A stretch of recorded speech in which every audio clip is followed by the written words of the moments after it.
ഇസ്ലാമിക കലണ്ടറിലെ 8ാമത്തെ മാസമായ ശഅബാൻ 15ാം രാവിനെയാണ് ബറാഅത്ത് രാവ്, വിമോചനത്തിന്റെ രാവ് എന്ന് വിളിക്കുന്നത്. വിശ്വാസികളെ സംബന്ധിച്ചിടത്തോളം വളരെയേറെ പുണ്യങ്ങളും സവിശേഷതകളുമുള്ള ഒരു രാത്രിയാണിത്. ഈ രാവിന്റെ പ്രധാന മഹത്വങ്ങൾ താഴെ പറയുന്നവയാണ്. 1. പാപമോചനത്തിന്റെ രാവ്. അല്ലാഹു തന്റെ അടിമകളിലേക്ക് കരുണയോടെ നോക്കുകയും ശിർക്ക്, ബഹുദൈവവിശ്വാസം, പിണക്കം എന്നിവ വെച്ചുപുലർത്തുന്നവരൊഴികെ ബാക്കിയെല്ലാവർക്കും പാപമോചനം നൽകുകയും ചെയ്യുന്ന രാവാണിത് എന്ന് ഹദീഥുകളിൽ വന്നിട്ടുണ്ട്. 2. വിധിനിർണയം. വരാനിരിക്കുന്ന ഒരു വർഷത്തെ ആയുസ്, മരണം, ഭക്ഷണം, റിസ്ക് തുടങ്ങിയ കാര്യങ്ങൾ തീരുമാനിക്കപ്പെടുകയോ മലക്കുകളെ ഏൽപ്പിക്കപ്പെടുകയോ ചെയ്യുന്നത് ഈ രാത്രിയിലാണെന്നാണ് പല പണ്ഡിതന്മാരും അഭിപ്രായപ്പെടുന്നത്. 3. പ്രാർത്ഥനകൾക്ക് ഉത്തരം ലഭിക്കുന്ന രാത്രി.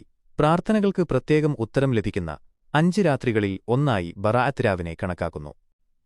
ഈ രാത്രിയിൽ ചെയ്യേണ്ട സുന്നത്തായ കാര്യങ്ങൾ: അമിതമായ പ്രാർത്ഥന. സ്വന്തം പാപങ്ങൾക്കും മാതാപിതാക്കൾക്കും വേണ്ടി അല്ലാഹുവിനോട് പ്രാർത്ഥിക്കുക. ഖുർആൻ പാരായണം, പ്രത്യേകിച്ചും സൂറത്തു യാസീൻ ഓതാറുള്ള പതിവ് പലയിടങ്ങളിലുമുണ്ട്. ദിക്റുകൾ. അല്ലാഹുവിനെ സ്മരിക്കുന്ന ദിക്റുകളിൽ മുഴുകുക. നോമ്പ്. ശഅബാൻ 15-ന് ബറാഅത്ത് രാവിന്റെ പിറ്റേ ദിവസം നോമ്പ് അനുഷ്ഠിക്കുന്നത് പുണ്യകരമാണ്. കുടുംബബന്ധം പുതുക്കുക. പിണങ്ങിക്കഴിയുന്നവർ ഉണ്ടെങ്കിൽ അവരുമായി ഇണങ്ങുക എന്നത് ഈ രാവിന്റെ പുണ്യം ലഭിക്കാൻ അത്യാവശ്യമാണ്.